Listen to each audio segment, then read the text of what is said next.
Please take your seats. The show is about to begin.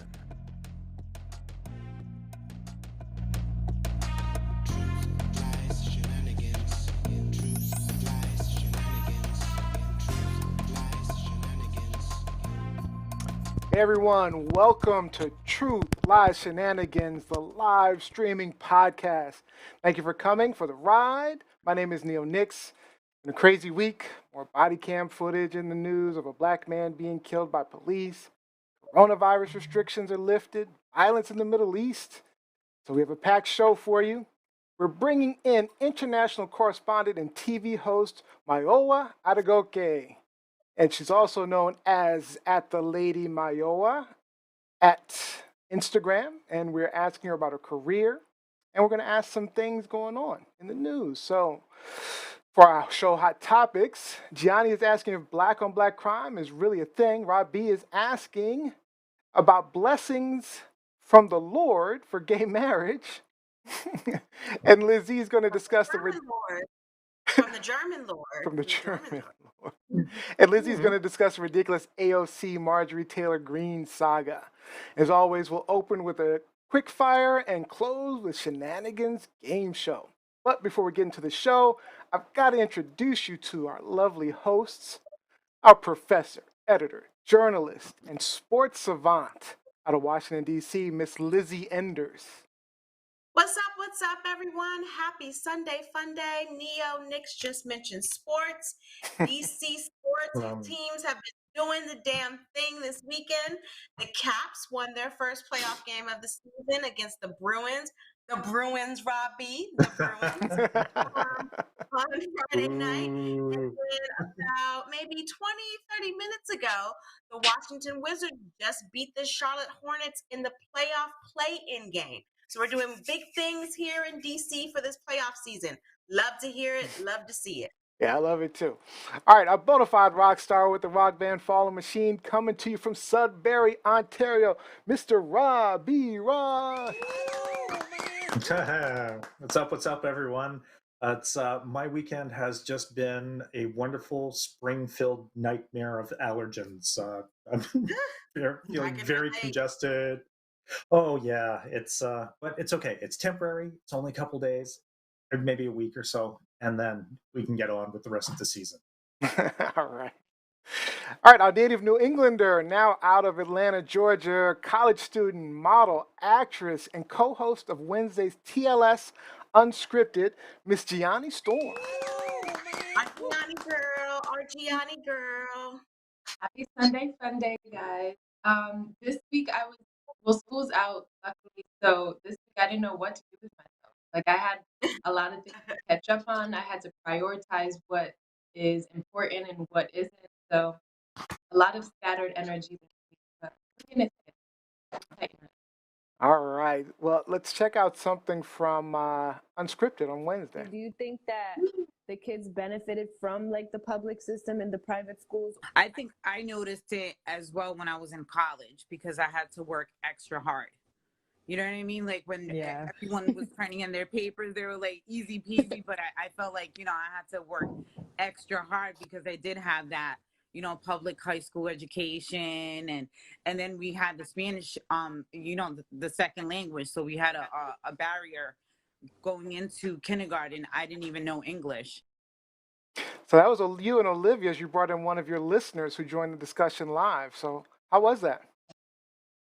It was very, very fun. That was actually my aunt, and I had known her a long time. So it was interesting to hear her perspective on talk about education and if the public school system in America is failing students or if it's benefiting.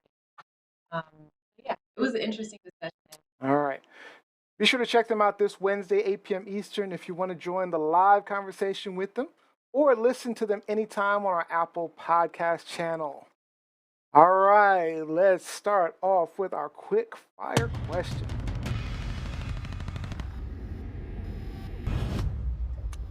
All right, guys.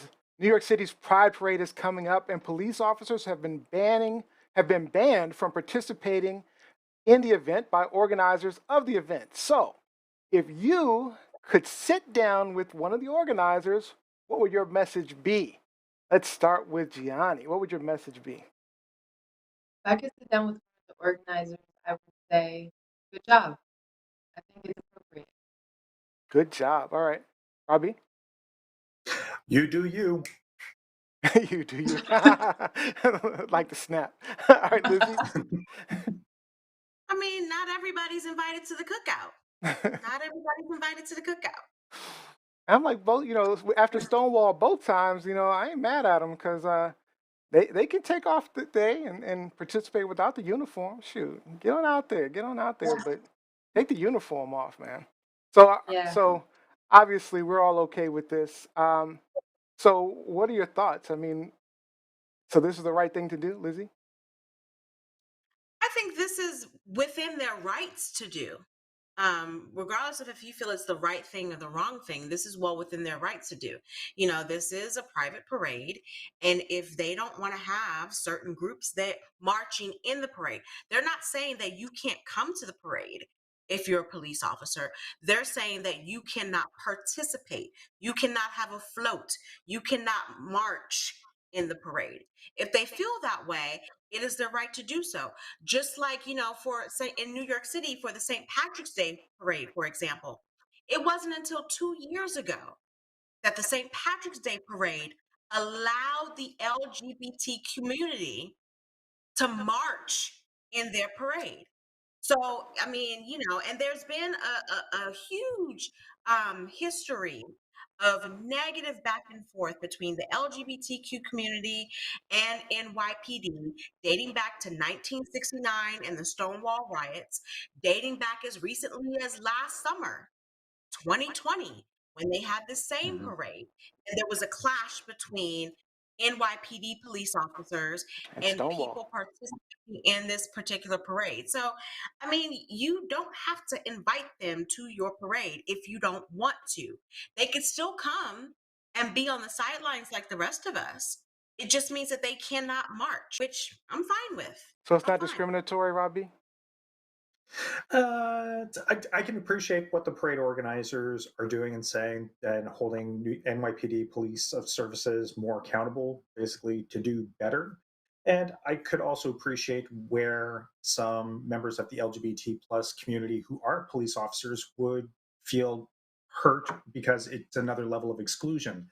But it's the parade organizers absolutely reserve the right to create the environment that they want to make sure that everybody feels safe and supported. And yeah, Gianni? I feel like, but don't police officers have to be there because of like any type of huge organizing event? Yeah, they're keeping them a ways away though. They're not letting them be and part they're of the allowed parade. to work. They're allowed to work. What they're saying is they don't want them marching. Right. They don't participating. participate Okay. in the parade. Yeah. Yep. Yeah, You good with I it? agree. I'm good with it. Cool. All right. Yeah. So Quickly, do you think like if NYPD was having a parade, they would invite Black Lives Matter? You think that Black Lives Matter would have an open invitation? Do you think the LGBTQ community would have an open invitation? As someone who lived in New York City for 21 years, I can tell you from firsthand experience, the NYPD union, racist, misogynist, homophobic bullshit. So I am not surprised that they are saying, you know what, we want to keep this within our vision. And if they are not going to come on board and support us wholeheartedly throughout the year, then they don't deserve to march in our parade. One day. Yeah. Mike Winter says they had a huge clash with Black Trans Lives Matter. All right, let's get on to our wonderful guest.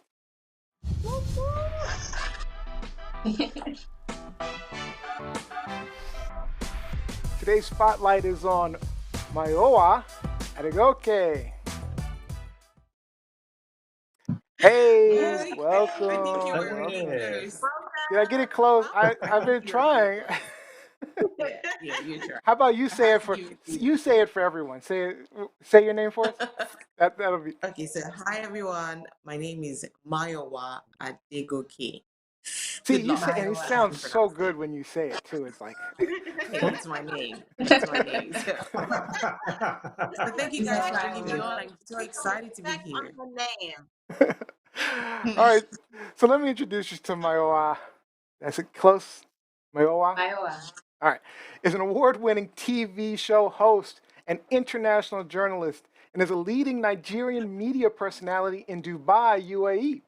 Currently, she is a foreign correspondent for one of Africa's leading news stations, Channels TV. She reports on stories of global and African interest in the Middle East and has interviewed several high-profile personalities. She's an expert in public and motivational speaking. She's passionate about helping others find their voice and tell their unique stories, build confidence, and ultimately discover purpose. And she has a wonderful husband and son at home. You can find her on Instagram at the lady Mayowa, Mayowa on Instagram. Check her out. Thank you so much for joining us. Thank you so much for joining us. Thank you so much, Ian. Thank you, guys. I mean, there's so much energy here. I can't wait to get into the action. Try. All right. So, what I want you to do, feel free to tell us more about yourself, your family, your career, but do try to include something in there that we can't Google about you. Whew, something you can't Google about me. Something we can't find on Google. Okay. So I'll Because I found a lot start about and you on maybe Google. I'll start and maybe I before the end of it figure out what you can Google about me. Ooh, okay. So you know my name, you know what I do. I'll just tell you about my journey up until where I'm at right now. Okay. Born and raised in Lagos, Nigeria. So pretty much spent the better part of my life in Lagos, Nigeria, and really good life, honestly. Very I was brought up in culture, brought up in Christ, Christian family. But growing up, we weren't rich. I wasn't born into a rich family, right? We're just like average, middle or below average. Middle of the road. And but you know, the life I lived really helped me appreciate things, right? I was able to appreciate the very mundane things about life, you know, being able to ride bike with just play around the streets with the boys, um, being able to be grateful for life, for community, you know, little things like that. So I didn't have like all the expensive things or the expensive life, but I was able to appreciate what I had and just enjoy community, enjoy people, enjoy being alive, being healthy. So I'm so big on things like that, Wow. being able to appreciate the very little things about life. And that's sort of like where I'm coming from and being able to achieve my dreams. So one of my childhood dreams was wanting to be a TV personality and being able to achieve that. From then on, going to now becoming an international journalist. Ooh, child, anything's possible. Right. So I'm just this person who's very appreciative of life, and I believe strongly that anything is possible. Like you could be 0 today and be 1,000 tomorrow. It is possible. So what you Yeah. cannot Google about me.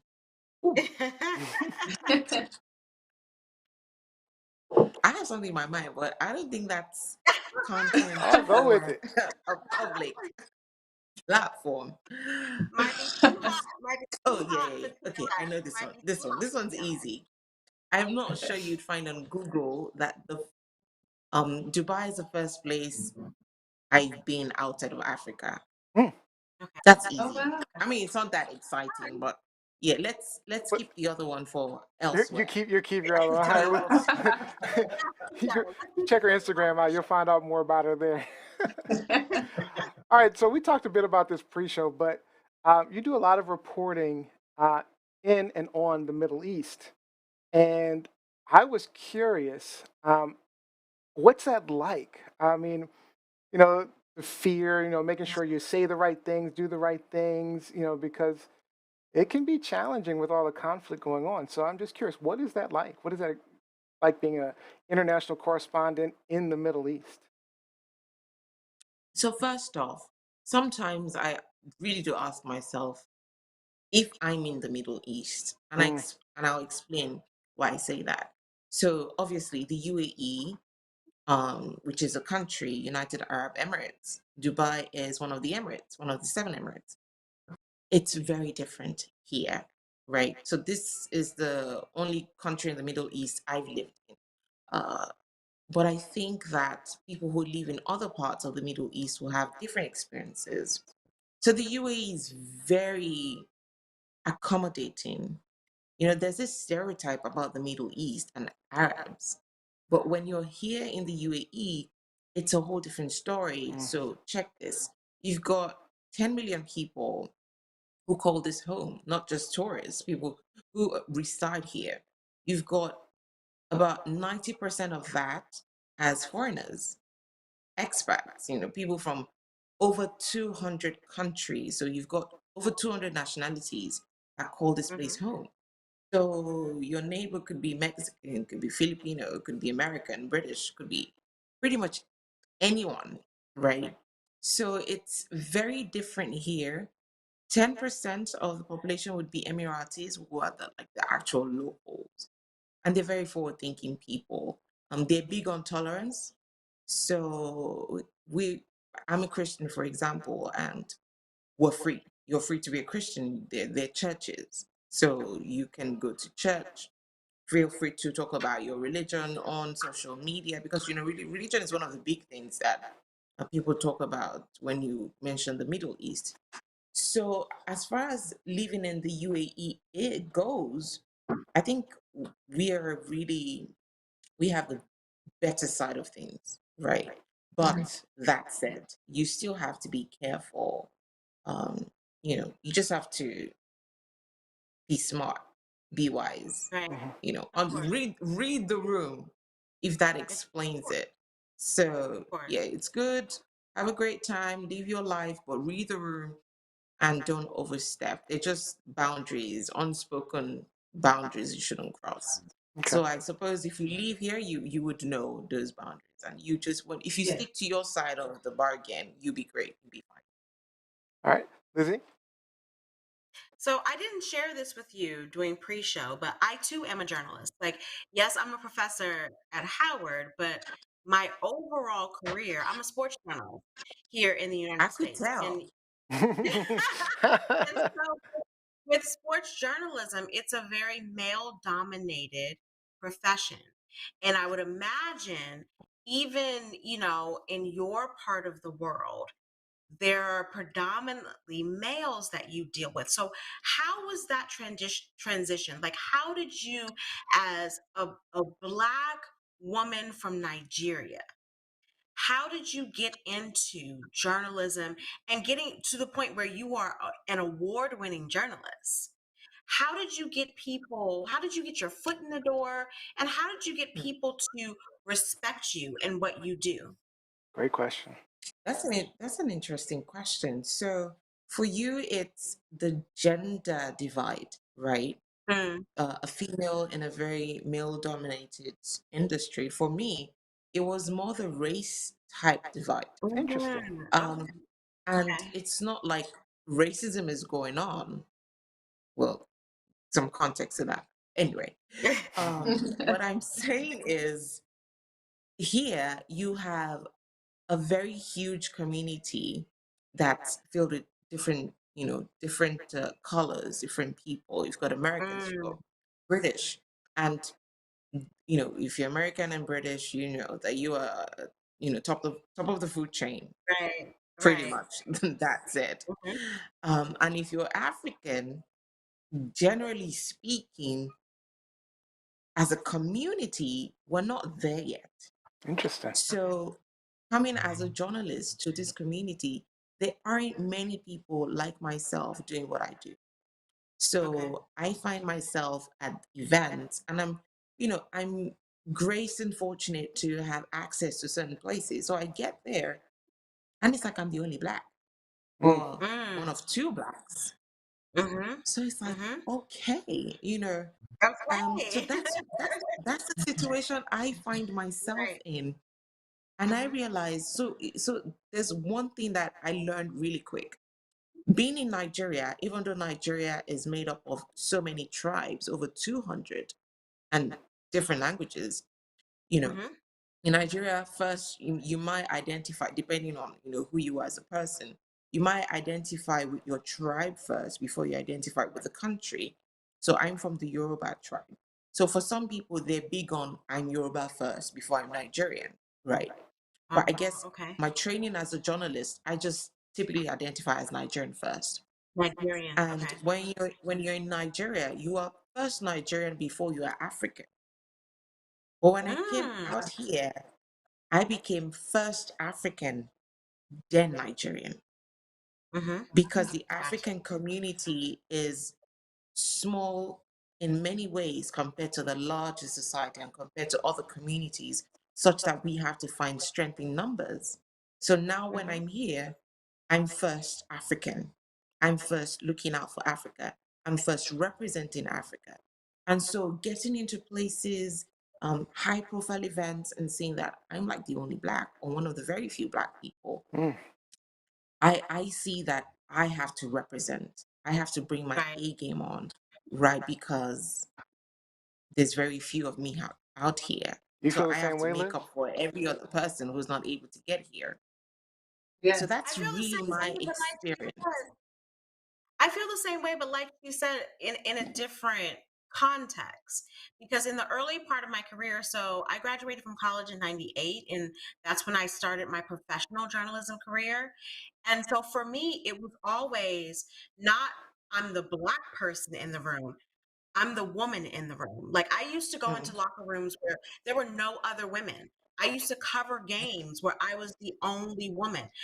There were moments where um, security wouldn't let me into certain venues or certain areas of a stadium because I was a woman. So Wow. I had to go get one of my male colleagues to assist me in going in. So yeah, I totally understand what you're saying, just from another side of the Yeah, spectrum, if you will. All right. So yeah, that's very yeah. interesting. That's very It is interesting to interesting. hear. Robbie? Mhm. Mhm. And so I think I Oh, wait. had to the game I had to play, because you asked me how did I get a foot in the door. I had to understand very quickly, what do I represent? What value do I bring? Right? And even Mm. the authorities here, they've seen that gap. So obviously, you know that Dubai is really trying to attract the whole world. And they see Yeah. that there's a huge market in Africa that they're trying to tap.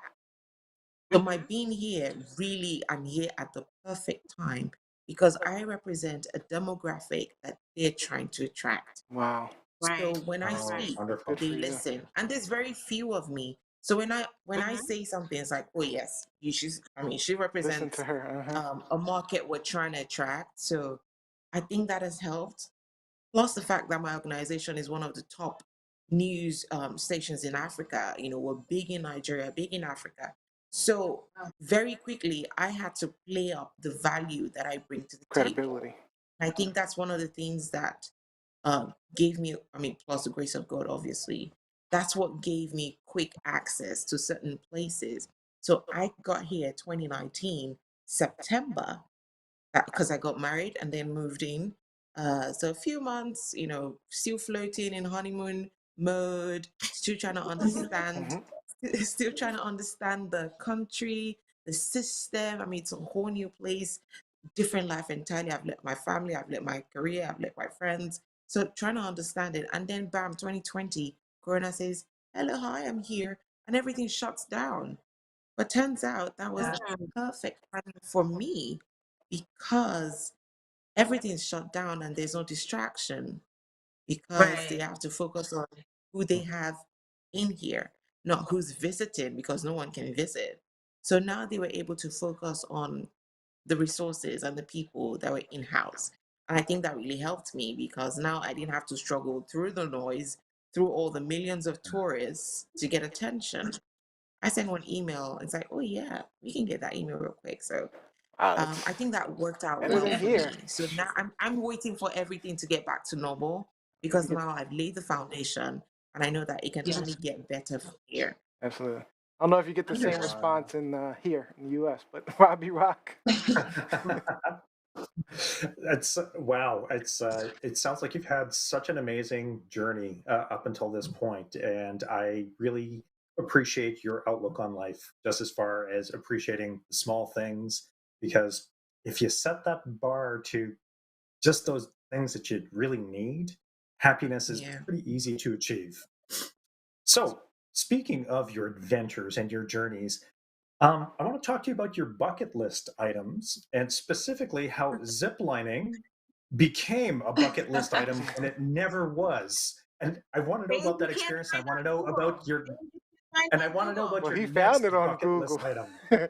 I found it on YouTube. Nice. That's Google. So I married an adrenaline junkie, honestly. So before we got married, he's already done what's this one called? The one you jump out of the plane with the skydiving. Skydiving, thank you. So I'm always mixing up skydiving and ziplining. In my head, they're like one and the same. But anyway, he did that already. And I think back in Nigeria, you really don't have access to many adventurous activities, like extreme sports, so to speak. You really don't have much of that going on. But I think that I've always been daring. I've always loved adventure. I've always wanted to travel the world. I'm not afraid of stuff, right? So it's like I had it inside of me. I just never got the opportunity to do it. So getting here and these guys here, like they have it all locked down. And they're big on breaking records. Oh, the biggest this, the longest that. They love it over here. So everywhere you turn, there's an adventure waiting just around the corner. I'm like, I'm in paradise right now. So it was the first day of 2020. It was January 1st, 2020. And it was a surprise. So I'm like, you know what? I'm going to just do a surprise. And then I tell my husband, let's drive. He doesn't know I already paid for the whole thing. And we're driving. And I'm like, guess what we're going? We're going to the longest zip line in the world. He like totally freaked out. Where is that? Totally Where's the freaked longest out. zip line in the world? Where is it? It's called Jabal Jais Mountain. It's actually here in the UAE. So it's the longest zip line in the world. And the view, good Lord, it is breathtaking. So did that, like, did not catch this. He's the adrenaline junkie, but I'm the one encouraging him, like, dude, calm down. You can do this. Because he was freaking out. Because this mountain is so high. You have to go all the way up to the mountain. Wow. But it was such a great time. And I'm looking forward to doing more crazy stuff. So yeah, there goes my story. Wow. Hey, bucket list. I don't really have a bucket list. I just want to do everything. Like just do it. Travel, do anything. Life is relatively short. It is. And it's always good to take, I mean, come on. Back then, dudes were living like hundreds and hundreds of years. Now we're only limited to if you make 70, 80, or 90, then you're in a good spot, right? Yes. So like live life, do good and just have fun while you're doing it. All right, Johnny. My question was, you did mention you were a reporter in Nigeria for, I believe it was over 6 years. What is the main difference in the news you report in the UAE than the news you reported in Nigeria? What was kind of like the main difference? Main difference is before I was just playing locally, speaking of Nigeria. Now the whole world is my oyster. Now I'm talking to the whole world because the unique opportunity you have here in the UAE is the whole world is here. If you've got over 200 nationalities living in one place, so we're talking business people, we're talking professionals, we'll talk like um, different groups of people. Pretty much, you have access to the entire world, and you have access to different stories. So now, if before I was just telling stories about Nigerians, now I'm telling stories about everybody else. Nigerians, other Africans, Americans, British, whoever has a story to be told, especially if it's of interest to Africa, then that's the person I want to talk to. So I think for me, it's just been that mental shift from thinking Nigerian to now thinking global and thinking world. So I think that's it for me. So there's a couple of comments online. So Jeanette Brown says, yeah, she's been the only woman often. And Jacqueline Robinson says, I don't have any questions for, but I wanted to say that I love Miss Adegoke's energy. Aw. I mean, I'm Nigerian. I've got to represent. It's a blood thing. It's in the blood. It's in the blood. Thank you. Any final questions for Mayowa? I do, Okay. because you were just talking about, like, Rob asked about bucket lists, and Dubai is on my bucket list for Mine too. myriad reasons. But how long you've been there since 2019? Is that right? Yeah, late 2019. Do you love it? September to be precise. Do you love it? Dubai? Is it as fabulous as? She's like, yes. Yes. Amazing. Honestly, like, and I love it for many reasons. It is one of the most secure places in the world. Security is like big, right? Don't mess with Dubai police. Do not. Those guys are like, they're on steroids. They know what they're doing. So aside from the fact that it's a very secure place to be, it's just how visionary the leadership is. Like, they have thought everything out, honestly. Ease of movement. Just think about anything, honestly. And these guys have it on pat down. Like, and I love that about them. They're very futuristic, very advanced. Plus, they still have they're still quite conservative, even though they're progressive. And I think that really sits well with me. I find myself to be a very progressive person, but conservative as well. So I haven't just thrown caution to the wind. And I think that's one thing I love about them that you don't necessarily find in the West, because the West is just honestly going crazy by the day. Crazy, crazy, crazy. I hope I haven't opened a Pandora's box by No, saying we talk bad about the West all the time. So I love that about them, and the fact that this place opens to the entire world. So don't think I don't think of it as just living here. I think of it as the next person I meet tomorrow could be someone from another country that tells me about an opportunity in that country, and I have access to that because information is power, knowledge is power. So being here where everyone else comes with ideas and opportunities, not just here, but across the world, I think that's exciting for me. So when I think of Dubai, I think of just the entire world. And that's because of the people who are here. So definitely, I would like to live here, if possible, forever. Wow. Forever. Wow. Well, they clearly have great internet service, so. They clearly have great internet service. They clearly have great shopping, but that's another conversation for a different. Oh yeah. That's money. I mean, but hey, the thing is, a lot of people when they come here, a lot of friends, and like, oh, let's meet up here, let's do this. I'm like, chill. You are the tourists. You brought all your money to spend. That's not.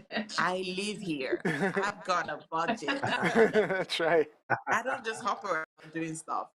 So I'll tell you one funny thing. So usually, people would come here and just shop and shop and shop. I don't just shop. I wait for the sales. Yeah. I shop only when there are sales. Yes, because every dirham counts. So Because that's one exciting thing. I always look out because for you're the there sales. for the sales. For us tourists, they don't let us know when the sales are coming up. Exactly. Unless you're So an as a experienced, tourist, say that again. no, I was just gonna say, unless you're an experienced shopper like myself, like I go into other countries knowing about the sales, so I'm ready for Dubai. Good. Not just for the shopping. Like I want to see the country. I want to experience the culture. But in my Yeah. downtime, as I'm sipping a cocktail, I do want to go shopping as well. So Yeah. I'm looking forward to it. Like, once we get out of this, global quarantine, most of us are vaccinated here. Hopefully, vaccinations will open up. Once I get my renewed passport back, Dubai is definitely on the bucket list, 100%. And maybe And you I you can look know who to call when you get here. exactly. Maybe I can look you up. Yeah, I would love that. I would love that. Amazing. I We will are out show of you time, but around I town. did I have one more question. I mean, so how is the pandemic going in Dubai where you are and in Nigeria? Okay, so those are two different worlds, man. I bet. So Dubai is on this very well, the UAE generally is on this aggressive mission to have its entire population vaccinated by mid-year to the end of the year. And they're really doing a great job of it. I think even from the very beginning of the pandemic, they've been doing a great job. There was a slight hiccup about December, January because they really opened up to tourists. And then we started seeing this massive spike in new cases, but they pretty much have it under control. So right now, I think the only thing that reminds me personally that there's still a pandemic is because I've got to wear the mask and go out. But we're out, people like they're open, so tourists are coming. But obviously, like the large crowds aren't permitted, so you're not allowed to congregate in large numbers. But it's pretty much very open. We don't feel constricted as compared to what you hear in other countries. Nice. So here it's really good, honestly. But back home in Nigeria, there's still the challenge of vaccinations going on.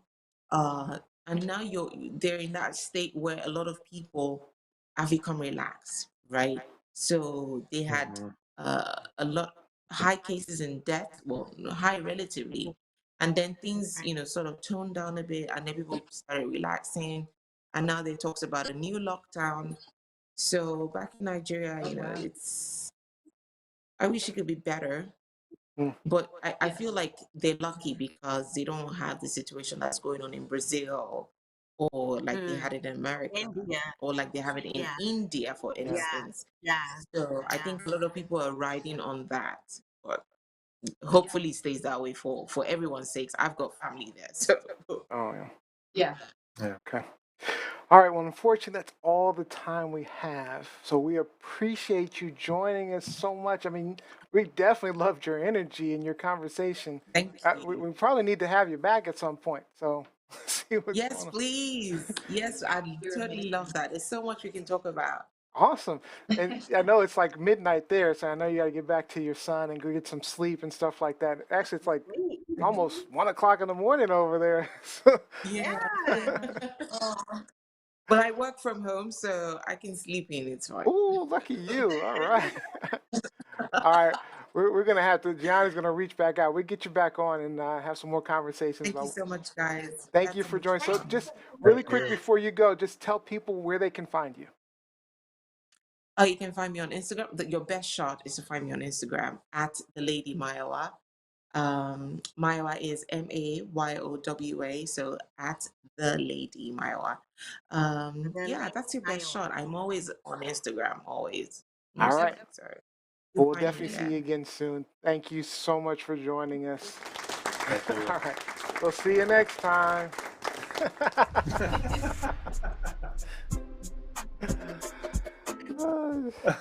It's so much fun. I like her. That was some great energy. Oh, That was a lot of fun. Very good. All right, let's get on into our topics for the show. And we got to get back into the U.S. bullshit. The U.S. The U.S. bullshit. bullshit. Let's All right. go. So, if you've never been to the show, let me tell you a bit about how this works. Each week, our hosts bring topics in the news they want to discuss. That host will tell everybody what's going on, and our lovely panel will chat about it for a bit, sharing their unique points of views on those issues. Until we see our friend Genji, that's when we go and hear from you. We'll take your online comments and questions. At the very end, we'll Gingy check on with the that panel. bounce. You Gingy doing on that DC stay on All right, and then at the end, we'll just check with the panel, see if this is truth, lie, or shenanigans. For our podcast listeners on Apple Podcasts, don't forget you can join the conversation live every Sunday, 4 p.m. Eastern Time. We stream on all major platforms: YouTube, Facebook, Twitter, TikTok. Find us at TLSLiveShow or TLSShow.com. All right, let's get to it. Truth, lies, shenanigans. All right, Lizzie, we're starting out with you today. You want to talk about the AOC and Marjorie Taylor Greene saga. Tell us what's up. So you just said let's get to it, but I'm going to change this to, Larry Buffer. Let's get into the ring. Let's get ready to rumble. So in one corner, we All right, now I'm going to have add that to my sound effects. You did, and that's the next thing I'm going to add to the sound effects. The ding, ding, ding. So we have one corner AOC, in one corner we have MGT, two congresswomen, two representatives, one representing the state of New York, one representing the state of Georgia, and they're kind of in a conflict. They're kind of going at it. So this past Wednesday, Marjorie Taylor Greene was seen by several people trying to run down, trying to shout out, trying to basically accost AOC as she was heading back to her office because she believes that AOC deserves some of her time, deserves a debate with her. And so she was frustrated because she has all of these ideas based on her Republican conservative right wing ideology. She takes exception to AOC's presence as it relates to being a Democrat, as it relates to being a liberal, as it relates to having the Green New Deal, if you will. And so she wanted to debate her on that. AOC gave her the hand, and so she took exception to that. So that was on Wednesday. However, CNN is talking about deleted footage before MGT was brought into Congress, before she was voted into Congress back in 2019. MTG. And what did I call her? No, you said it right, MTG. MTG. I was just repeating it. Before she was brought into Congress back in 2019, she came to the Capitol, came to DC as a tourist. However, she came into the Capitol and security let her upstairs, and she went to MGT's office, banging on the door, trying to get in, calling with a camera crew, calling her all kinds of names, demanding that she come out and speak to her. So initially, because again, we ready to rumble. This is like, boxing versus the UFC versus the LIZZIE platform. Who you got, panel? Who you got? You got MGT or you got our girl or my girl, AOC? So that's the first question. So That's yeah. the first question. I'm gonna start with you, Neo. Who you got? Oh, I got MGT winning. No, I'm just kidding. No, I mean I'm down for Alexandria. I mean Alexandria is taking the high road. She's doing the Michelle Obama thing, but if they were really battling out, I got Marjorie Taylor Greene because she's just a little. What did AOC say? She's unwell. She's unwell. Again, AOC's taking the high road. She's unwell. So she's clearly unwell. So if it's a real fight, yeah, I got MTG winning that one. What about you, Robbie Ross? Who you got? Well, I'm going to piggyback off of Neo a little bit here, and there's a saying out there: "You never fight unreal." Or unwell. You never fight unwell. Yeah, it's if it's a battle of the wits, my money's on AOC. Absolutely. Yes. If it's a battle of Braun, well, I wouldn't expect MTG to fight fair. But I don't know. She's just one of these people who's just so toxic. She's aggressive. She's combative in her approach towards everything. So, at some point, your peers are going to start shunning you. They're going to just lock you out because why? I don't know. It's not worth that time and energy, right? Okay, I have to deal with you on the floor. I have to deal with you in the house. I don't have to deal with you Not in her the hallway peers or in my office. I was gonna say Go away. that kind of segues into my next question. Before I get to Gianni, and we can just hold it out there, and then get to Gianni's response to the first question. But her peers in the GOP have not responded. In fact, they're not going to. are They like it. still supporting her, still, Newsworthy. supporting what she's saying. So I don't think she's reached the proper shunning yet. Especially, these are men. These are GOP white males who tend to like to see women, battling out, duking it out, and fighting. They think that shit is sexy. So they're just sitting back having a grand old time with their hands in their pants, like Rudy Giuliani. Like old school mud wrestling. Exactly. So they haven't pulled it out yet. But Gianni, who you got? You got MGT or you got AOC in this battle? I'm gonna go with AOC because in a physical battle, and then also like as far as she's taking the high road. But I think AOC she looks Latina, so I think she has some fights behind her. Like you might be surprised. She's not Latina. She's definitely Latina. What do you think about that? Yeah. But I think that honestly the whole thing is kind of it reminds me of Trump, like it's a celebrity match. I know that AOC is the one getting attacked, but it feels like Marjorie kind of wants attention, especially from her male counterparts. Like that's just I'm not even into this, but that's just an outsider perspective. You said celebrity match. That reminded me of, remember you guys, Johnny might be too young for this. Do you guys remember MTV back in the day when they had the celebrity death match? Celebrity death match. There was a video game that was spawned from that too. Celebrity death match. No, I mean, obviously, I think all of this is shameful behavior from our congresswoman from Georgia. But it's not the first time that this has happened. And this is why I am kind of perplexed as to why, the government has not spoken out about this more, why the GOP has not spoken out about this more. This is not the first time that AOC has been confronted by a fellow congressperson. Like back in July, she was confronted on the steps of Congress by, Republican Ted Yoho. I think that's how you pronounce his name.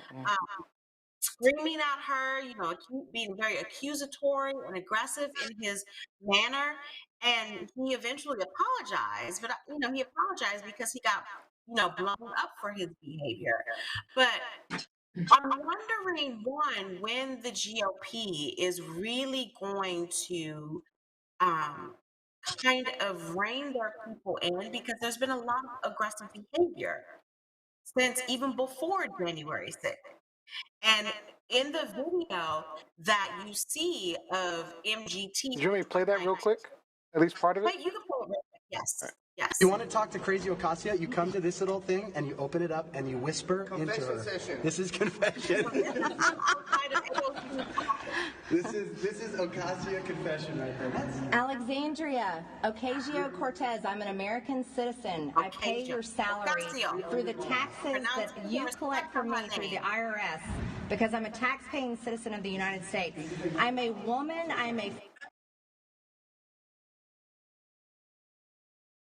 And I do not support your socialist policies, and I do not support your murderous abortion policies. As a mother of 3 children, I'm appalled at New York's law for abortion, and it needs to end, and it needs to stop now. You're bringing God's judgment on our country, and I'm against it, as well as my friends. So you need to stop being a baby and stop locking your door and come out and face the American citizens that you serve. If you want to be a big girl, you need to get rid of your diaper and come out and be able to talk to the American citizens. This is through a mail slot, by the Use a way. flap, a little flap. It's kind of like hers. It's kind Sad. By the way, I wanted to, I mean, they do some other craziness, but I want to show what they do to her autograph book. This is her book where we sign it. This is her signing book, and I'm just signing it. These are like children. Should we draw a wall? Should we draw a wall? Should we draw a wall? Now again, this was before We really want to draw a wall. So let's draw what a wall looks like, everybody. This is a wall. Officially voted into Congress this past January of 2021. So technically, she's an average citizen, At that which time. is even more alarming because it's like, why does she even have this access to be outside of my office door in the Capitol, in the vicinity of the Capitol, screaming, looking through my mail slot, challenging me to come out, if you will. Now, again, there's another question I'm going to pose to the panel, but I'm just going to give you my perspective. First and foremost, if I'm AOC in 2019 and I see that, I'm calling the police. That's what I was wondering about that. I'm calling the police. Like, I They don't. should have been you're arrested. trying to- I'm up here as an elected member of Congress. You way down here. I don't have to deal with you. This is a threat to my livelihood.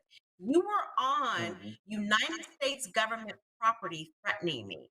I'm calling the police. Now, the DC Liz E. Newman, I'm pulling up. I'm opening the door and be like, bitch, what you got? Bitch, what you got? So Doors open now. I will never be a politician. This is why I will never be a politician because I would not be able to handle that situation. So props to AOC for letting MGT's true colors show.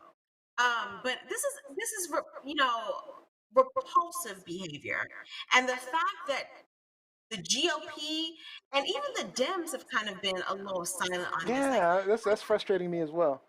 Yeah, they haven't been as loud and demonstrative about this as I would expect it. But this is borderline criminal behavior. Yeah. Criminal behavior. Jackie Robinson. I'm sorry. Jackie Robinson said something that I was going to say. So Mike Winter, AOC has been in their crosshairs ever since she got elected to Congress. There's something about them that triggers them. But she was in their crosshairs almost immediately because they thought that she was going to be popular. Well, because she's a woman, and she's a Democrat, and she's Latina. She had a huge following, and she was going to grow she is growing as a figurehead in the party, and it scares them. So they had a plan from the beginning to attack her, and then push, get on Fox. If you get on Fox News, the way they attack her from the beginning was to rile up people like Marjorie Taylor Greene to act like that towards her, or at least feel that way specifically towards her, because AOC, it's not like AOC has become a what is it, like not just a figurehead, but just someone that they want to just attack versus everyone else. I mean, sure, they want Pelosi, but being young, attractive, having a huge following in New York, AOC, a woman. in New York. She was she is potentially going to explode on the scene of politics, and that scared the shit out of her. Yeah. And again, I can't stress enough, I would play the system for what it is. Like, we have people talk about the Karens out here and how, white women's tears have a lot of weight in this country. I totally would have called the police on her crying with my woman tears and been like, I have this crazy mofo outside of my office threatening me with a camera crew. I mean, Capitol Police should have been able to respond immediately. Like, come on, protect me. But then again, like I said, the flip side of me, the DC girl in me, the warrior in me would have been like, okay, let me take these earrings off real quick and pull up. Oh yeah, Janelle Brown also made the point. She's also smart as shit too. Like Robbie alluded to. a battle of wits. AOC wins that all day. And she doesn't. And that's the thing, MGT. You don't want to debate with AOC. Oh, AOC will crush her. You don't want to debate In an with actual Alexandria. debate, AOC Come would on. crush her. Come on. Mhm. That's not Mike what Winter we says want. she is outspoken, articulate, and not at all meek. They hate that, especially from a woman of color. Jose says she is desperate for attention. It's embarrassing. Also, Mike Winter pointed out they are still supporting her and Matt Gaetz, even though And they let me just say to our listening they audience, our censored viewing and audience, that's an Liz entirely Cheney. different conversation for another show. We could do a whole show about Matt Gaetz.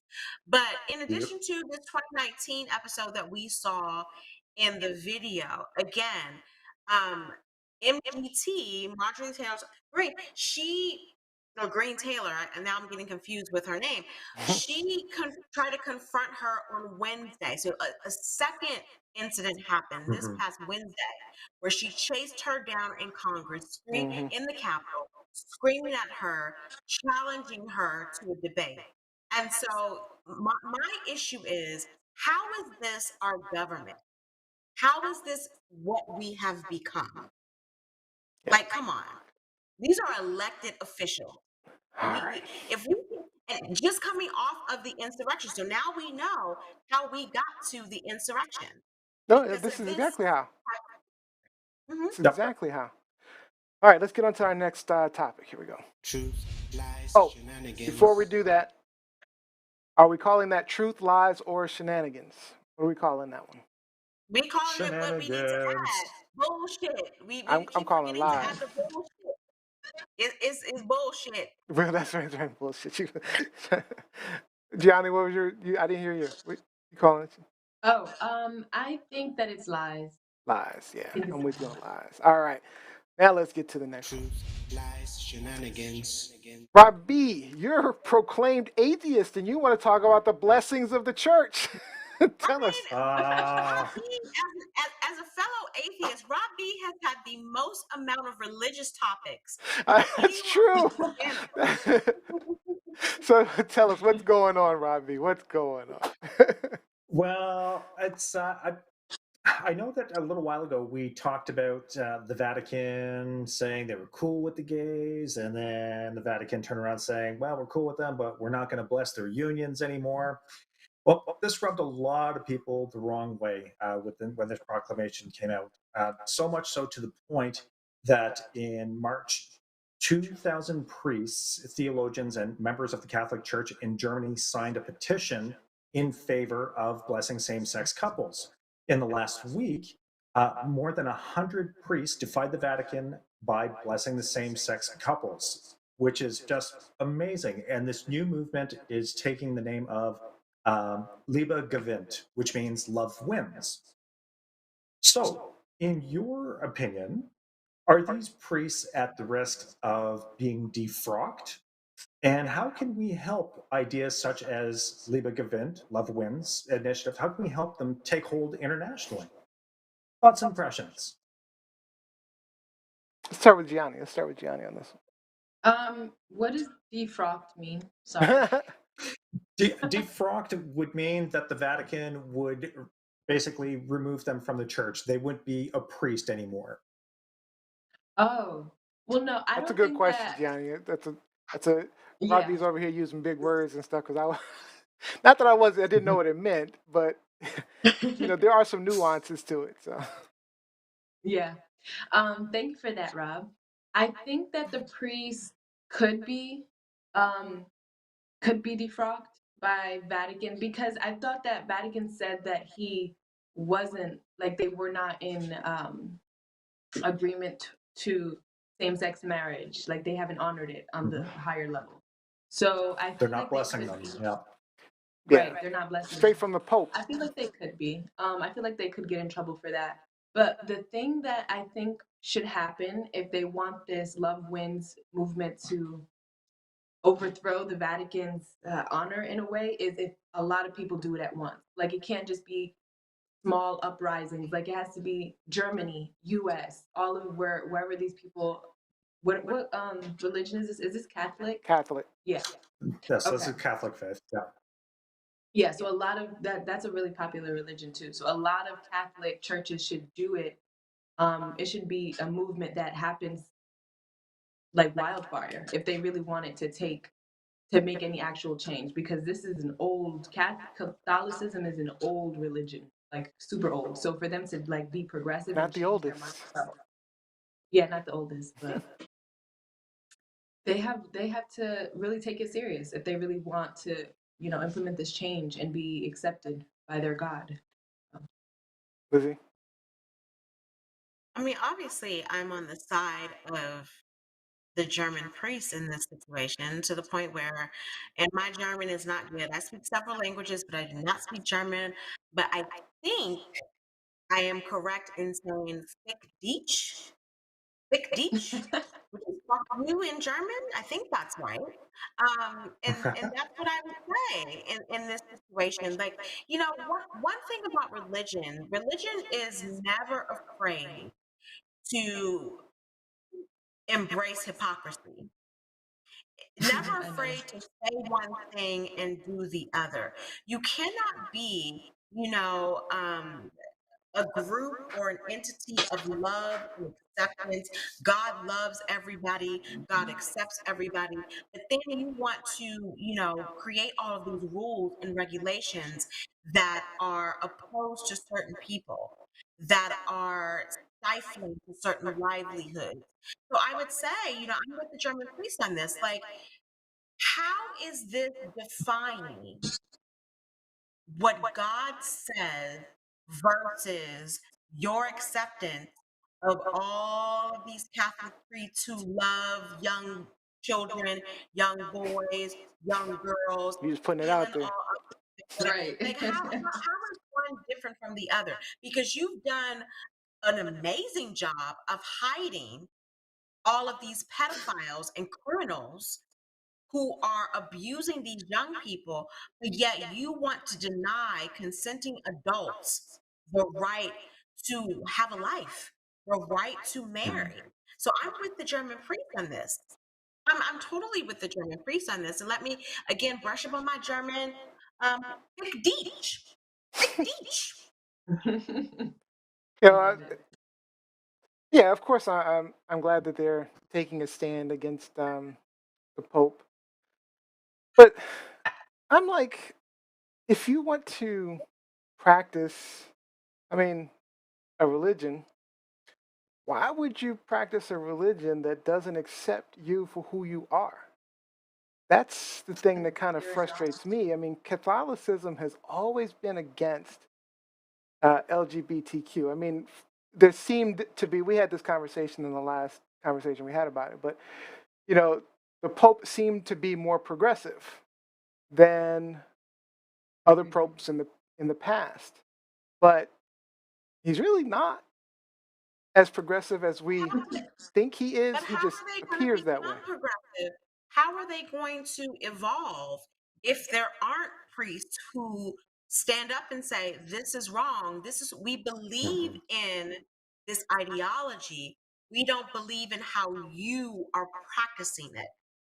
So you need someone within the religion to stand up and be like, okay, yes, I am Catholic. I believe in certain doctrines in Catholicism.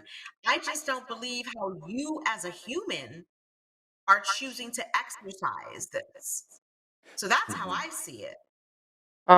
So when I got married, I had uh, we wanted to have an outdoor wedding, and Catholics don't allow an outdoor wedding. My wife is Catholic, by the way. So we wanted to have an outdoor wedding, so we had to get a Catholic church, a Catholic priest that would perform the ceremony outside. So we had to get, and actually he was uh, a, he was married. He had a husband himself. I was like, really? And I forget what the name of the priests. They call themselves. They're kind of disassociated from the church, but still practice Catholicism. So the church doesn't recognize them, but they're still Catholic priests. Um, so I forget the actual terminology used for him, but he performed our wedding using the Catholic rites and all that stuff. So, I mean, I say feel free to disassociate yourself from the Catholic Church if you want to be accepted. You don't have to be. Yeah, I mean, it's all about your connection with God, isn't it? It's not. I mean, but I think that's easy for you to say or yes, for it me to is. say because religion is a very personal It can be. experience. Yeah. And there are people, who have been excommunicated, who still believe in the Sure. faith, but they don't believe in the human execution of that faith. Which is why I'm So in saying their mind, there are churches out there. I have this relationship with God. I believe in the tenements of Catholicism. I just don't believe in the Pope. I just don't believe in this, pedophile priest over here. And again, you could have people who are just like, well, why is this good but not this? I might be the vessel that changes all of this. And I speak in, I think maybe everyone on the panel, I'm not necessarily sure about Rob, but I grew up in the church. I'm a non-believer for Catholic Church? myriad reasons. I grew up in the church for the Catholic? first 18 years of African Methodist, AME. For the You first grew up 18 years Catholic, of Rob? my life. And I respect, people who are religious and believe.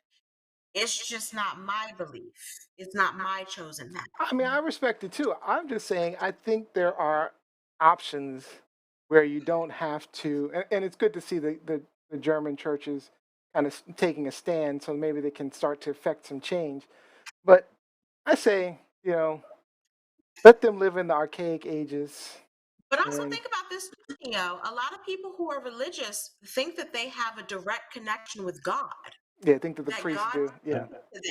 That's true. And And so Neo, these if you were raised in a Roman Catholic tradition and you adhered to those tenets before you discovered that you were homosexual, then you have that relationship with God, that Roman Catholic relationship.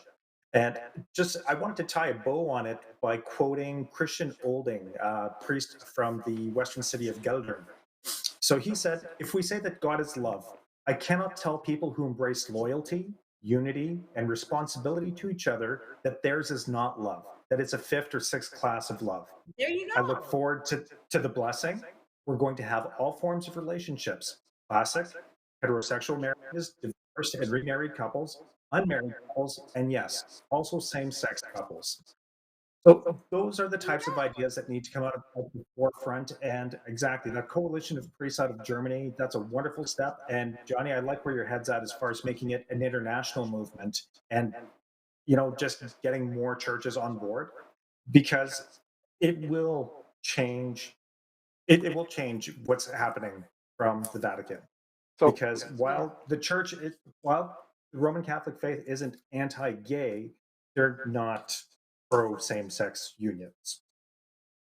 when you say they're not anti-gay, the Pope says that they should not be, but that doesn't mean that, just like the Germans not following along, that the other priests throughout the world are not. The Pope is believe mortal. that. The Pope is a man. Like, again, a lot of these people feel like they have their own personal relationship with God. So they think God is telling me to still follow this and to be progressive and to speak out on this. So Zechariah Yuda Israel on YouTube says, I disagree. God has standards, and it's written all throughout the scriptures. Who wrote the scripture? Who wrote the scripture? Paul, Saul. Who wrote the scripture? And then also Saul did 100 with the Bible. Men wrote the scripture. With the Bible, I think that it's often interpreted incorrectly. Who wrote which men, and who did those men write the scripture for? Who were those men writing the scripture to benefit? It wasn't to me as a Black woman. Went to Gianni. So that's the main question. Who wrote the So scripture? you're saying it's no different than if you were to write a book right now. And prove to me that God gave the word to those men to write the scripture. I mean, this could be a whole other conversation, a whole other show. But if you want to, pinpoint, well, the scripture, this, that, and the other, I could say John Wayne Gacy wrote a scripture. Ted Kaczynski wrote a manifesto.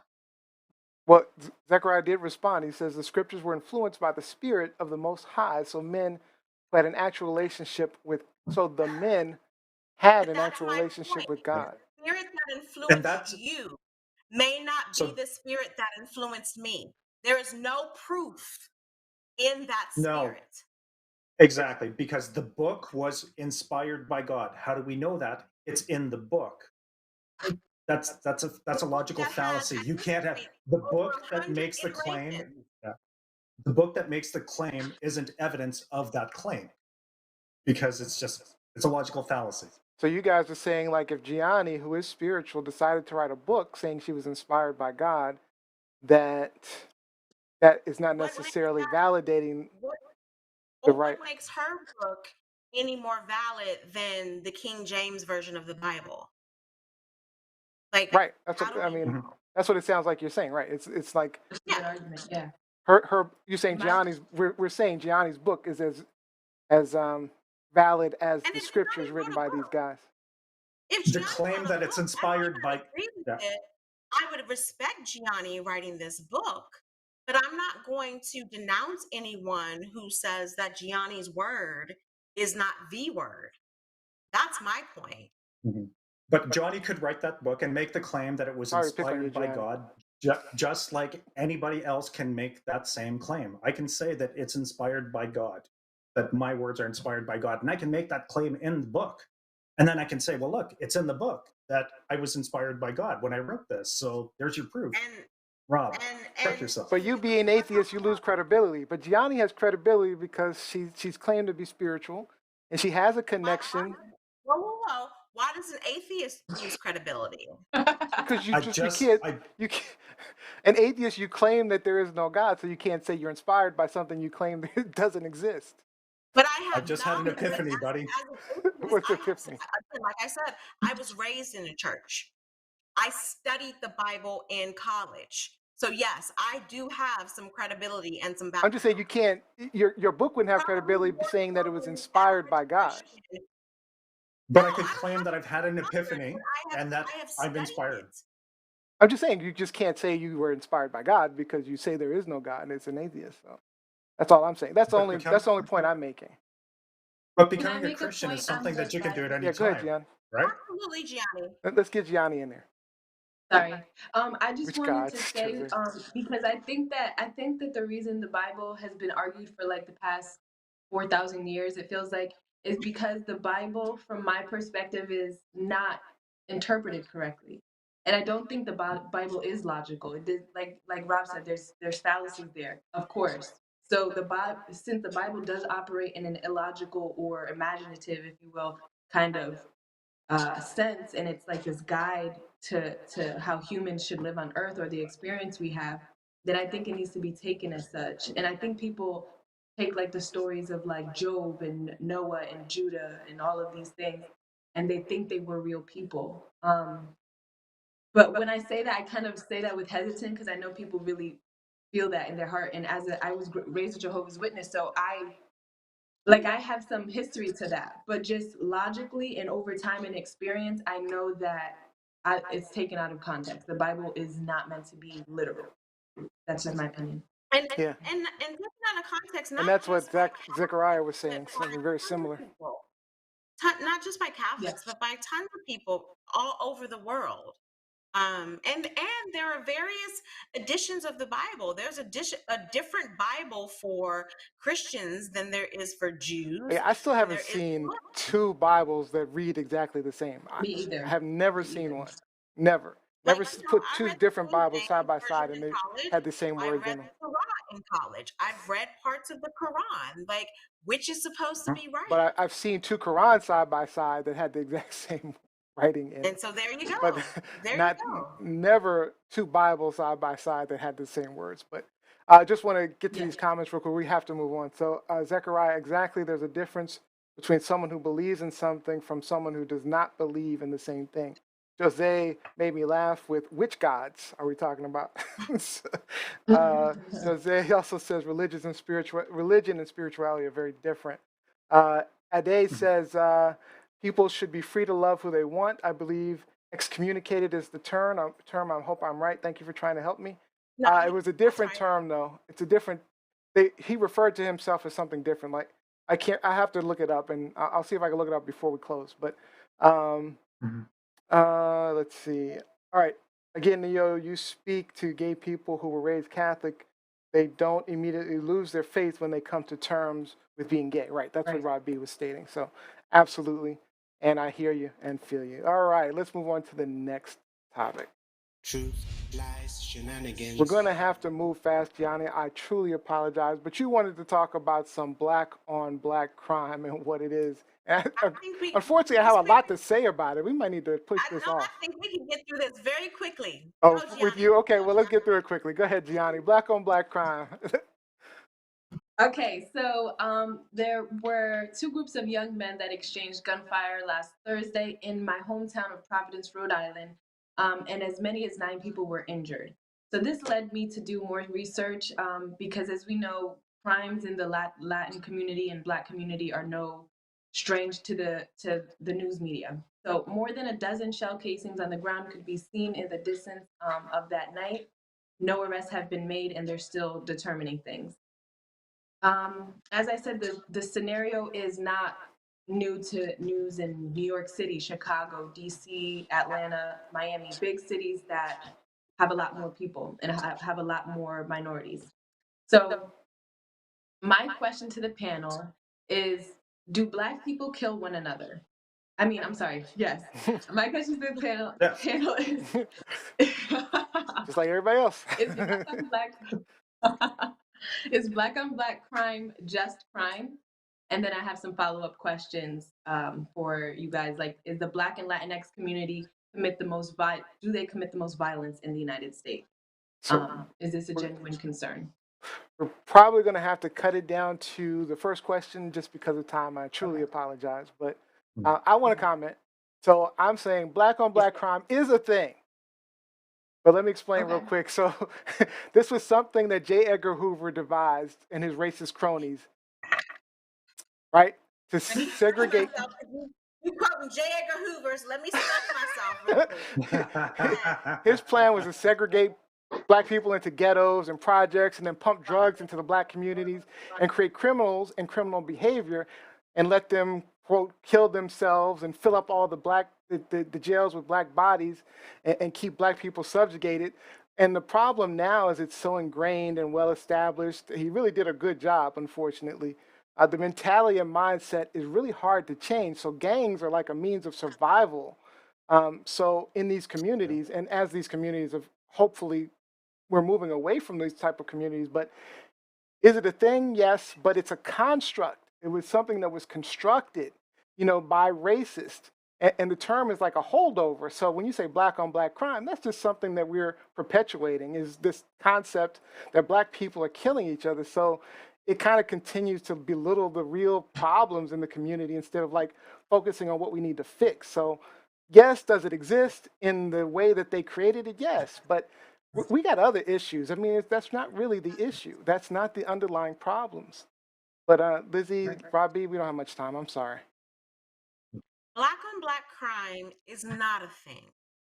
People, more often than not, and you can look up the stats, people create or commit crimes more often than not against their racial, against their socioeconomic. It's not unusual. It's what it is. White folks kill white folks rape white folks rob from white folks. Same with Asians, same with Latinos, same with Black people. Yes.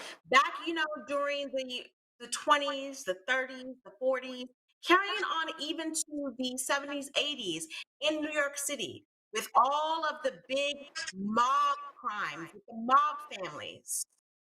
Were we talking about white on white crime back then? When the It's not a Sopranos term. became, It's a construct. The Sopranos became one of the most popular and very clever television series of all time on HBO, did we signify that as white on white crime? We didn't even consider that a bad thing as it related to Italian on Italian crime. It was just something that was, public fodder. However, when we have Black people in communities committing the same crimes, all of a sudden, we are going to give it a name. There are Asian gangs, there are Irish gangs. Look up the history of America. Asian gangs, Irish gangs, Italian gangs, but yet when Black people start doing the exact same things, and I'm not excusing crime at all. Label. What I'm saying is crime, crime.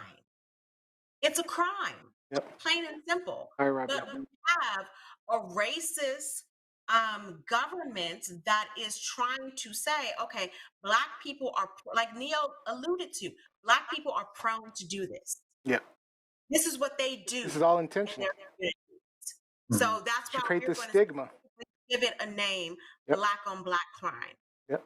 Whites are killing each other at the same, if not more, rates than we are in this. It's definitely more rates, by the way. You commit crimes. You commit crimes against people that are within your neighborhood and within your socioeconomic group. So no, Black on Black crime is not a thing. And every time I hear the term, I cringe. Yeah. Because I'm just like, okay, but have y'all seen the news lately? Mm-hmm. All these white folks killing. Do y'all watch Dateline? There's an entire cable news network, Discovery ID, of white on white crime. But right, we gotta move on. Robbie, come on, get up in here. Crime is crime, and crime is crime. I don't. It's a construct, and I really appreciate the insight that Neo and Liz brought to it, because it helped really explain how I'm thinking about it, help me make sense of it. Because at the end of the day, if it's concentrated in certain areas, you have to assess these areas to determine all of the factors. Most of them will be socioeconomic, and as Neo was saying, some of this has been built into the system, and now it's part of a culture bias that it's a cultural thing that needs to be just removed. It needs to be deconstructed.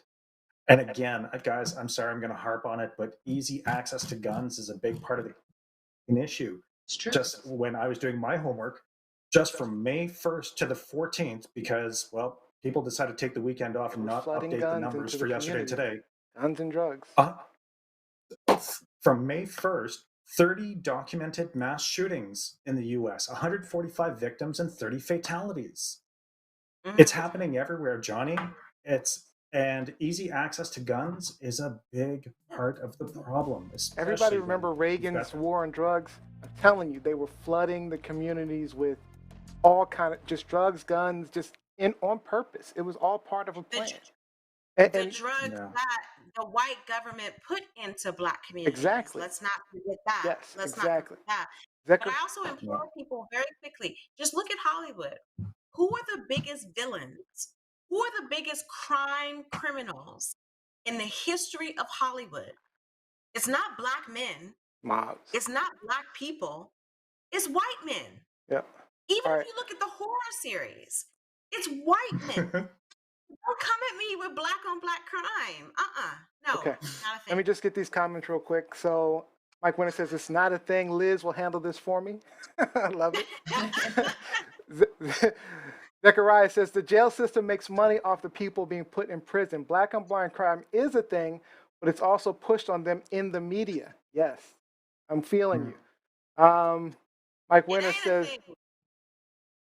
unless it's a thing. Crime, simply, it's not a reality. It's not a reality. White crime becomes a part of your. All I'm saying is it's not a reality. Then it's not a thing. Yeah, it's not a reality. Crime. It's not right. It's not a reality. Right. It's not a reality. It's a construct. That's what I'm saying. It's a thing in the sense that it's a construct.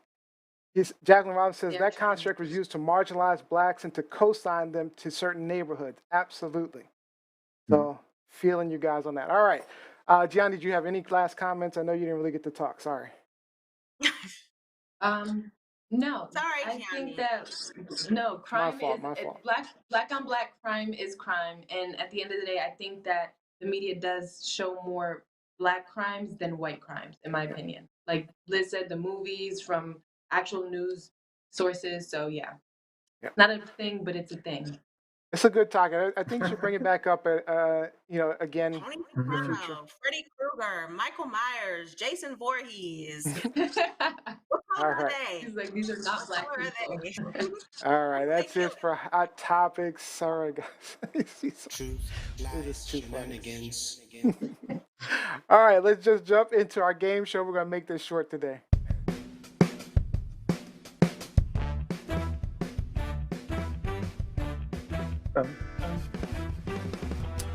All right, today we are playing Truth or Lie. Really simple. We're just going to ask the question, and is this a truth or a lie? And the app called Game of Shots, True or False, will help us out. So I have no idea of the accuracy of the answers or the grammar. I take no credit for the accuracy of the answers or the grammar. So we'll go around the panel, ask the question, and you'll tell us if you think it's not. If you get it right, you get a point. Person with the most points wins the game and gets our coveted final thought for the day. I hope you know what you guys wanted to talk about. All right. So let's start with, I'm going to start with Lizzie because I like this question.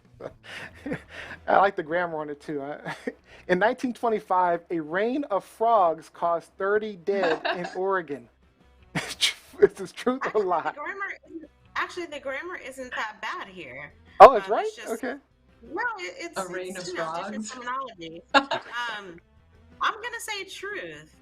Truth. Okay. Let's see. God. Let's check it out. This is false. False. That is incorrect. Tommy drinks. Here's 3 drinks. You have to drink 3 times. Oh, okay, good. All right. No, you don't have to drink. I'm just using the app that's called Game of Shot. All right. The first cars had 8 wheels. Robbie Rock. First cars had 8 wheels. Truth or lie? If you were alive, would know this. I'm going to say that's false because they even figured out that wagons only had 4 wheels. I think they did have 8 wheels. Let me see. Oh, you are correct. You are correct. I was wrong. All right. All right, Robbie. Robbie has a point. Okay. Truth or lie, Gianni? When a man and a woman of similar size drink equal amounts of alcohol, a smaller portion of the alcohol reaches the woman's bloodstream. Oh, this was a question I remember. This should have been a Lizzie question. That's right. Okay, let me repeat it. When a man and woman of similar size drink equal amounts of alcohol, a smaller portion of the alcohol reaches the woman's bloodstream. Oh, a smaller portion? I think proportion is not the right word there, but yeah, okay. I gotcha. Yeah. Well, I think that it's says false, true. I think it's false. False? Let's go. You gave the answer. That is correct. Correct. All right. Robbie and Gianni are in the lead. Wish we only had time for one more round of questions. Let's see. Lizzie, the biggest, truth or lie, the biggest desert in the world is the Sahara. I think so. I thought the biggest desert in the world was Vegas. I'm gonna say. Isn't that Mojave? That Mojave Desert? Mojave. I'm gonna say. True. Point to Liz. Oh, it's false. False. All right. But Lizzie got 2 wrong. All right. So it's down to Robbie and Gianni Storm. Robbie and Gianni Storm. Let's see. According to Scottish law, it is illegal to be drunk in charge of a cow. I don't know. So how's that grammar? According to Scottish law, it's illegal to be drunk in charge of a cow. There's nothing wrong with that grammar. Okay, great. All right. So you can't be drunk and have power of attorney over a cow. You know what? I'm going to say that that's just one of those ridiculous remnant things. Yes, truth. Truth. I think this is correct. That is true. Okay. Robbie's in the lead. This is it, Gianni. You ready? You've been to Scotland, Robbie. You had a cow in Scotland, Robbie. See if you can tie. Truth or lie? Michael Jackson had a pet python called Crusher. Truth How or would lie? we know? I thought he only had a monkey. I'm gonna say false. I'm gonna say false. That is incorrect. It is true. So that means Rob B, you are the winner of the game. In defense, that's a dumb question. Michael Jackson was a weirdo. We don't know what he had in the back. Oh my God. All right, we ran 2 minutes over. Let's get some shout outs in.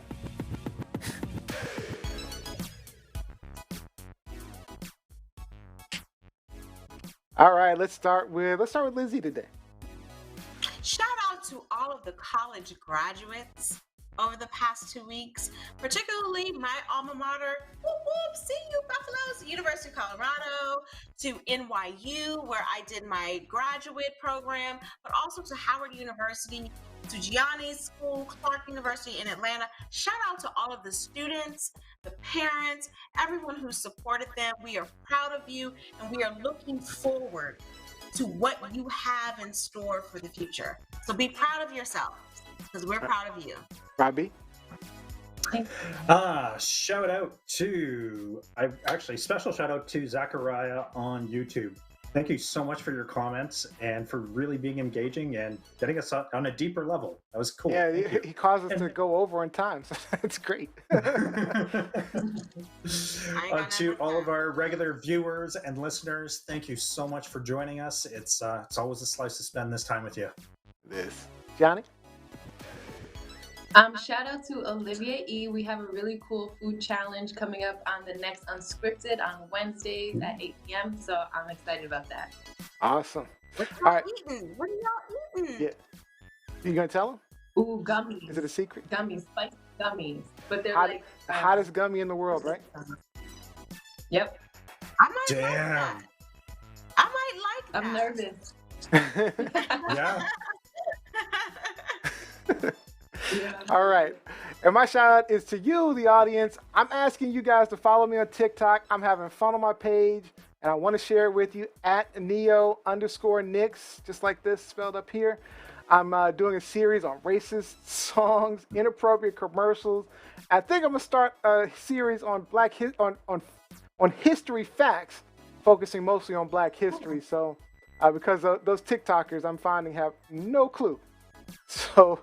Find me on TikTok and check out my shenanigans. And our final shout out goes to our pet shenanigans winner, Mr. Troy Banesh. This is second win.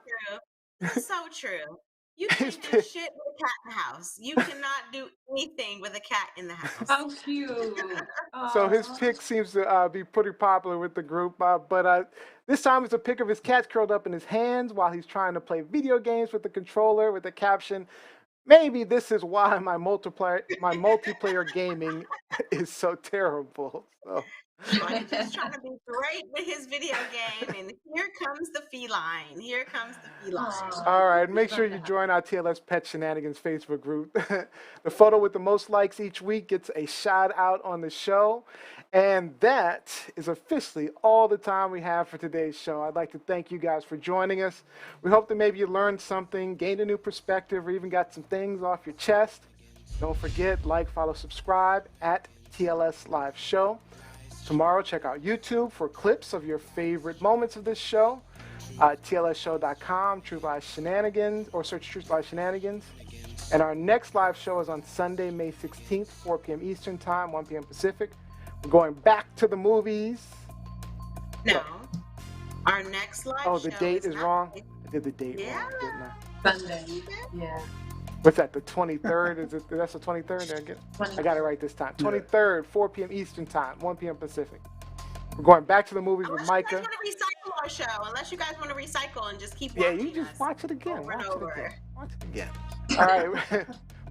Micah from Black on Black Cinema is returning to the show for At the Movies with TLS. This Wednesday, 8 p.m. Eastern, Johnny Storm, Olivia E. will be going unscripted once again. We'll be streaming out there. Eating gummies. Streaming out their Instagram Live wherever you're watching right now, so you can still join in the shenanigans and watch it just from where you are right now. Or you can go to the more interactive experience on Instagram, and that's at TLSLiveShow. And our winner for the final thought of the day, that will be Rob B. Rock. Hit us up, Rob B. What you got? Well, I just want to really give a shout out to anyone that's being impacted by the surge of violence in Israel and Palestine. It has been a long-standing conflict that has really escalated over the course of the last few weeks. And if you know anybody out there that's hurting, my heart goes out to you. And if there's anything you can do to help anyone who needs that support and help, please reach out to them. All right. And I want to thank Mayowa, I got to say it right. Mayowa Adegoke for joining us. Make sure you check out her Instagram. Thank you, Gianni. Thank you, Rob. Thank you, Lizzie, people behind the scenes, Jose, Olivia. Most importantly, thank you for joining us. We'll see you guys next time.